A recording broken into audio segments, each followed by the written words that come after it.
Hi, this is Lucy Malenke from the University Writing Center, and this video is for students who are working on cover letters and resumes for job or internship applications. The Office of Career and Academic Planning provides some excellent resources for selecting content for cover letters and resumes and formatting them properly. I'm going to build on that foundation today by giving you some pitfalls to avoid, as well as some tips for revising and editing your drafts.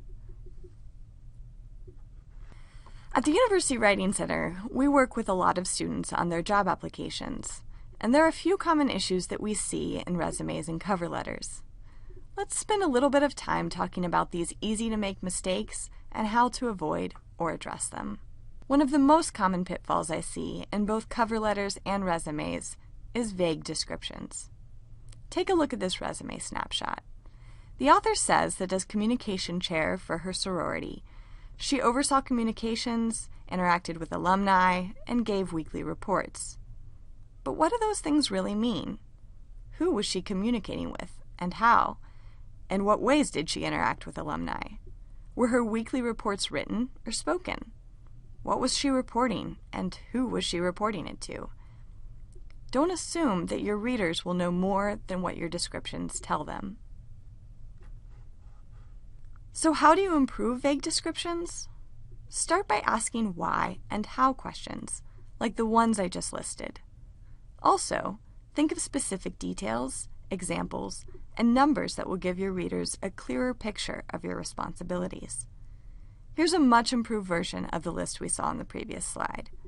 We now see that this student has experience using marketing software and maintaining listservs, websites, and calendars. There's enough detail here to indicate to readers that the student is organized, creative, and technology savvy. I also like the way the student framed her last point to highlight her public speaking skills. If the job she is applying for required public speaking, this was a really smart way to frame her experience to appeal to her potential employer. Another trap that's easy to fall into when writing resumes and cover letters is making claims about skills and abilities without providing evidence for them. Take a look at this unsupported claim from a cover letter. I am a highly organized person with good time management skills. The problem here is that anyone can claim these skills, whether they have them or not. So what can the student do to prove he is organized and has good time management skills? Again, the answer lies in giving concrete examples. Notice this revision.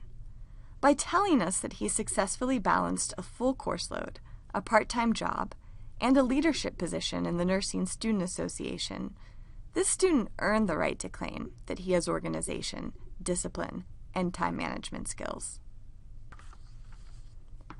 The third pitfall I'd like to mention is cliché language. Clichés are words or phrases that people use so frequently that they lose their meaning and impact. Because they're overused, they're often the first phrases that pop into our minds when we're writing cover letters and resumes. Take, for instance, this line from a cover letter. Both the phrase, "for as long as I can remember," and the phrase, "a passion for helping people," are clichés. It's not that being passionate or wanting to help people are bad things, but you can make your point more effectively by showing potential employers that you have these qualities, rather than merely telling them that you do. And if you want to set yourself apart from all the other candidates who say they're passionate and want to help people, you'll need to be more specific. In order to avoid clichés, try to describe your experiences in a way that only you could describe them. Another problem with clichés is that they can unintentionally suggest to employers that you're just saying what they want to hear. But speaking about the details of your own experience is a great way to convey authenticity. Let's take a look at this student's revision. As a clinic volunteer, I had numerous opportunities to talk to refugees from countries around the world, including Iraq and Somalia, about their health. These experiences improved my cultural sensitivity and solidified my interest in working with underrepresented populations and survivors of trauma. I get a much better sense of who this applicant is from this description. As you work on your cover letter and resume, don't forget who your audience is. The excerpt above comes from the opening paragraph of a cover letter. The first sentence contains 2 facts that the writer found on the VCU Medical Center website: that it's the only academic hospital in Central Virginia, and that it is a designated magnet hospital. Generally, it's a good thing to show employers that you've done your research by using keywords and information from a website. But in this case, the job applicant is telling his readers information that they're already familiar with. Additionally, this sentence doesn't tell us anything about the applicant. Instead of telling your readers what they already know about their own organization, focus on how you would fit in or why you're a strong match for the position. Notice how this revision touches on information from the website while maintaining a focus on the candidate's qualifications. He is able to connect his use of nursing scholarship and his academic and clinical experiences to the hospital's mission of fostering innovative, evidence-based practice. I do want to note that this information is better suited for a body paragraph, so it was moved out of the introduction. I also think it would be helpful for this student to add an example of an instance in which he located and used nursing scholarship. Your cover letter and resume should enhance each other, not duplicate each other. A cover letter gives you the opportunity to describe a few key experiences in greater depth than in your resume, and to show potential employers how you would apply those experiences if you were hired into the position. But in order to do that, you'll have to resist the urge to include everything that appears on your resume. Let's take a look at this cover letter excerpt. The writer has listed a series of service-related activities: a mission trip, volunteer work, and a service award. But all of this information can also be found in her resume, so she's not making the best use of her cover letter. An important part of writing a cover letter is deciding which of the experiences listed on the resume are most applicable to the job and most deserving of elaboration. Let's see how this student revised that excerpt to convey important insights about her experience. She writes, "For the past 2 years, I have volunteered at the Boys and Girls Club of Harrisonburg, where I assisted in developing a health education curriculum for elementary school students. In that role, I learned how to make health education accessible to young people and how to collaborate with parents and administrators, experiences that will help me excel as a school nurse." This is much stronger, not only because we learn about a relevant experience, but also because it is clearly connected to the position the student is applying for. Once you've taken care of any pitfalls in your application materials, and you're satisfied with the content of your cover letter and resume, it may be tempting to press that submit or send button. But there are a few more things you can do to make your application really shine. Taking the time to edit and polish may be the difference between getting an interview and being a close second. Start by cutting the fluff. Really question each word and phrase. Typically, the best form of a sentence will use a simple active verb and will include few, if any, prepositional phrases. Listen to this sentence. "It is my deepest hope that you will give full consideration to my application, even though I have limited work experience, because I believe the academic and volunteer experiences that I described above have fully prepared me to fulfill the duties of the externship that you listed in the ad." Does the author really need to say she hopes for full consideration? And does it make sense to draw attention to her limited experience in the field? Additionally, the sentence is long and a little confusing. What can she cut? What can she clarify? Consider how much more powerful this version sounds.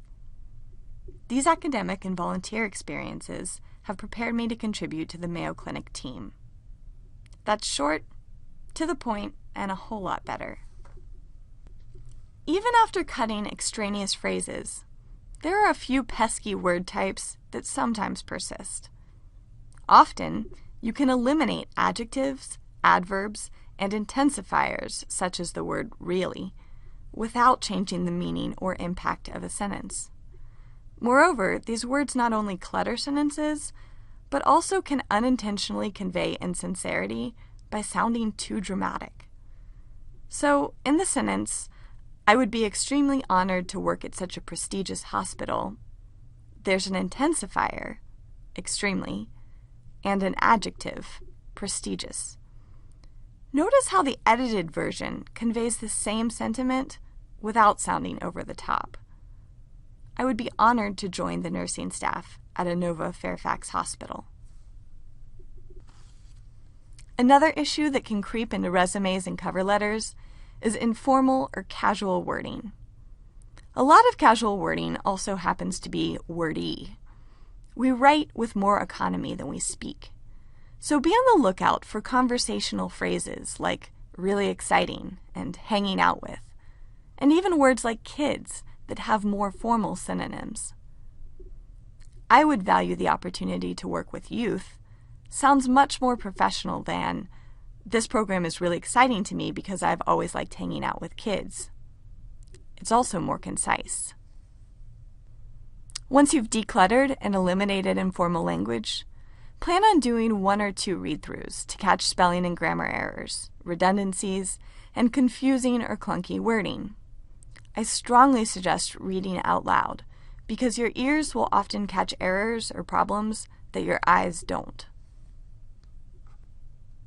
And before you submit that cover letter and resume, whether it's for a class or job application, take the time to have someone else look it over. Pick someone whom you trust and who will be willing to give you constructive criticism. This could be a classmate, an advisor, or a faculty member. Actually, a great place to go at any point in the writing process is the University Writing Center. Our tutors would love to help you brainstorm content, outline your cover letter, add details to your resume descriptions, eliminate wordiness, or polish your writing. Just visit our website and make an appointment. The Writing Center also has an amazing collection of online writing tips and resources. Just click on the tab on the left-hand side of our homepage. And voila! There's an entire section on resumes and cover letters, as well as links to other resources on topics like proofreading, commas, and active versus passive voice. Whether you're composing your first cover letter and resume, or getting ready to submit an application for your dream job, I wish you luck. But if you use the strategies we talked about today, you probably won't need it.